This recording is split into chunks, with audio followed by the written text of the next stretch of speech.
ড্রোনের ক্যামেরায় ধরা পড়েছে এক অপূর্ব গ্রাম বাংলা। দিনাজপুরের খানসাম উপজেলার জাহাঙ্গীরপুর। সবুজে মরা এই জনপদ যেন এক জীবন্ত কৃষি ক্যানভাস, যেখানে প্রতিটি জমি কথা বলে উৎপাদনের সম্ভাবনার আর পরিশ্রমের গল্প। উপজেলা পরিষদের পাশেই গড়ে ওঠা এই গ্রামটি এখন একটি গুরুত্বপূর্ণ কৃষি নির্ভর অঞ্চলে পরিণত হয়েছে। আকাশ পথে ধারণ করা দৃশ্যে দেখা যায় বিস্তীর্ণ মাঠ জুড়ে সারি সারি সবুজ ফসল। বোরো ও আমন দুই মৌসুমে কৃষকেরা ব্যাপকভাবে ধান চাষ করে থাকেন। আধুনিক প্রযুক্তির ব্যবহার ও সময়মতো পরিচর্যার কারণে ধানের ফলন আগের তুলনায় উল্লেখযোগ্য হারে বৃদ্ধি পেয়েছে।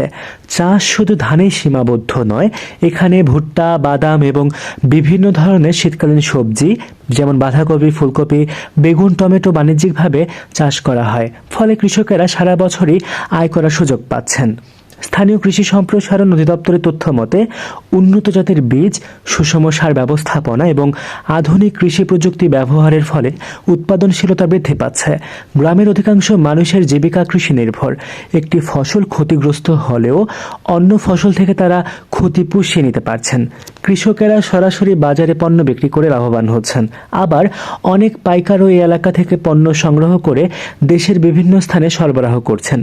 পরিবেশ ও সম্ভাবনা ড্রোন ফুটেজে স্পষ্ট দেখা যায়।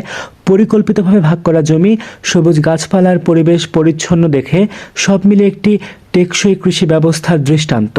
সঠিক পরিকল্পনা ও সহায়তা পেলে এই অঞ্চল ভবিষ্যতে আরও বড় কৃষি উৎপাদন কেন্দ্র হিসেবে গড়ে উঠতে পারে। দিনাজপুরের খানসামার জাহাঙ্গীরপুর শুধু একটি গ্রাম নয়, এটি বাংলাদেশের কৃষি সম্ভাবনার এক উজ্জ্বল প্রতিচ্ছবি। ড্রোনের চোখে দেখা এই সবুজ জনপদ আমাদের মনে করিয়ে দেয় বাংলার মাটি এখনো সোনার ফসল ফলাতে সক্ষম।